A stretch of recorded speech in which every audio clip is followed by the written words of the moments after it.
నగరంలోని జాతీయ బీసీ సంక్షేమ సంఘం కార్యాలయంలో సంక్షేమ సంఘం ఉమ్మడి జిల్లా అధ్యక్షులు డాక్టర్ కాల నిరంజన్ గారి అధ్యక్షతన ఏర్పాటు చేసిన ఈ కార్యక్రమానికి వచ్చేసిన బీసీ సంక్షేమ సంఘం రాష్ట్ర ఉపాధ్యక్షులు పెద్దయాదవ్ గారు మరియు జిల్లా ప్రధాన కార్యదర్శి రవీందర్ గౌడ్ గారు, యువసేన జిల్లా అధ్యక్షులు దేశ లక్ష్మయ్య గారు, జిల్లా ఉపాధ్యక్షులు సుధాకర్ గౌడ్ గారు, మౌలానా గారు, జిల్లా ఉపాధ్యక్షులు సతుల సిద్ధయ్య గారు, మహిళా విభాగం అధ్యక్షురాలు రేణుకమ్మ గారికి ప్రత్యేక ధన్యవాదాలు.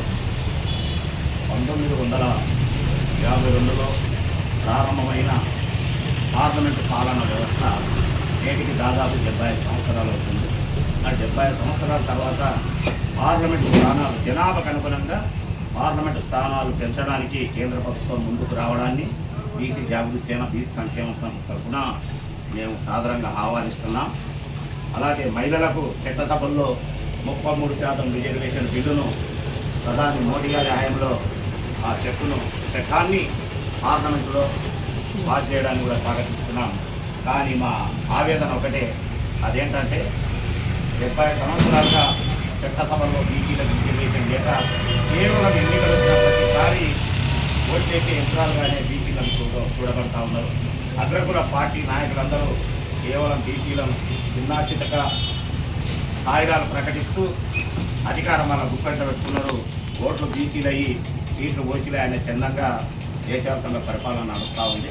మరి 70 సంవత్సరాల తర్వాత అసెంబ్లీ స్థానాలు పార్లమెంటు స్థానాలు గెలిచే గొప్ప అవకాశం వచ్చింది. కేంద్ర ప్రభుత్వాన్ని మేము ఒకటే కోరుతా ఉన్నాం.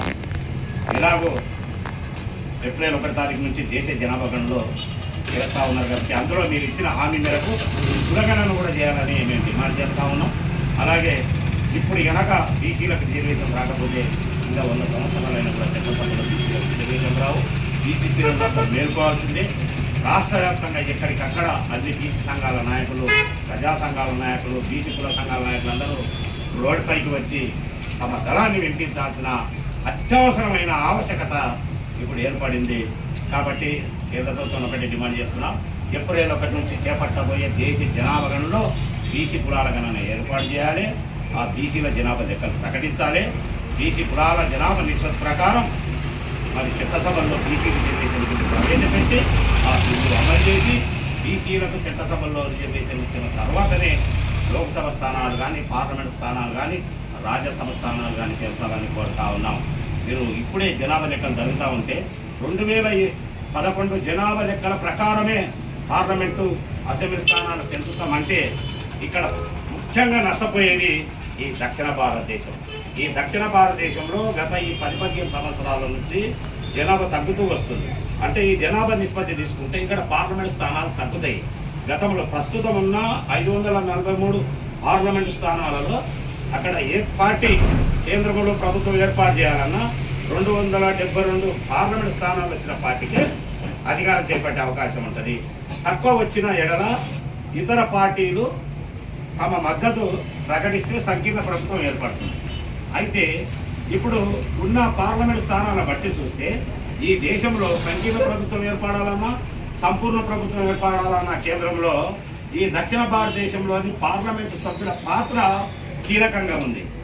కానీ 2011 జనాభా ప్రకారం పార్లమెంట్ స్థానాలు కనుక పెంచితే దక్షిణ భారతదేశానికి ముఖ్యంగా ఈ తెలుగు రాష్ట్రాలకు పార్లమెంట్ స్థానాలు తక్కువ వస్తాయి. ఉత్తరప్రదేశ్లో దాదాపు ఇప్పుడే 82 పార్లమెంట్ స్థానాలు ఉన్నాయి. 109, 110 స్థానాలు వెళ్తాయి. అక్కడ పెరిగినప్పుడు ఏమవుతాయంటే దాదాపు ఒక 350, 402 స్థానాల చిల్లరకు గవర్నమెంట్ ఏర్పడే అవకాశం వచ్చినప్పుడు ఉత్తర భారతదేశంలో స్థానాలు వెళ్తాయి. కాబట్టి ఈ భారతదేశంలో ఏ రాజకీయ పార్టీ అధికారం చేపట్టాలన్నా ఉత్తర భారతదేశంలోని పార్లమెంట్ స్థానాలే కీలక పాత్ర వహిస్తాయి. ఇక్కడ దక్షిణ భారతదేశంలోని పార్లమెంట్ స్థానాలు తక్కువగా ఉండడం వల్ల ఈ దక్షిణ భారతదేశంలో పార్లమెంటు సభ్యుల పాత్ర లేకుండానే అక్కడ కేంద్ర ప్రభుత్వం ఏర్పడితే ఇక్కడ చిన్న చూపు చూడడం జరుగుతుంది. దక్షిణ భారతదేశంలో అభివృద్ధి కుంటుపడుతుంది. రాజకీయంగా కూడా ఈ ప్రాంత ప్రజలు అణచివేయబడతారు. ముఖ్యంగా బీసీలు తీవ్రంగా నష్టపోతారు. కాబట్టి బీసీ సోదరులారా, కులాలు ఏదైనా కావచ్చు, సంఘాలు ఎన్నైనా ఉండొచ్చు, జరుగుతున్నది అన్యాయం బీసీలకే. ప్రతి సంఘం మాట్లాడుతున్న బీసీల గురించే, ప్రతి కుల సంఘం మాట్లాడుతున్న బీసీల గురించే. కాబట్టి మీరే విషయాలు పక్కన పెడదాం. ద్వేషాలు, అసూయ అన్ని పక్కన పెడదాం, ఏకతాటిపైకి వద్దాం. మనం అందరం బీసీలమే, కడప లోపల కులం, కడప దాటితే బీసీలం అనే నిదానంతోన బీసీలందరూ ఉతుక్కున బయటకు వచ్చి తమ గళాన్ని వినిపిస్తే ఖచ్చితంగా ఈ దేశ జనాభా గణలో బీసీ పురాణ గణం జరుగుతుంది, చట్టసభలో రిజర్వేషన్లు వస్తాయి. ఇప్పుడు కాకపోతే ఇంకెప్పుడు, ఇప్పుడు తప్పితే ఇక మన భవిష్యత్తులో మన భావి తరాలకు కూడా రిజర్వేషన్లు రావని ఘంటాపరంగా చెప్పగలం. జరుగుతున్న అన్యాయాన్ని కళ్ళారా చూస్తూ ఉన్నాం, పోరాడుతూ ఉన్నాం. ఇక మా పేపర్ ప్రకటనలకి పరిమితం అవుతున్న చాలా సంఘాలు ఉండడం వల్ల బీసీలకు అన్యాయం జరుగుతుంది. దయచేసి బయటికి రండి, పోరాడదాం, హక్కులు సాధించుకుందాం. అడిగితే వచ్చేది శూన్యం, పోరాడితే రాజ్యాధికారం. జై బీసీ, జై బీసీ. ఆర్ కృష్ణన్న గారి నాయకత్వం, ఆర్ కృష్ణన్న గారి నాయకత్వం.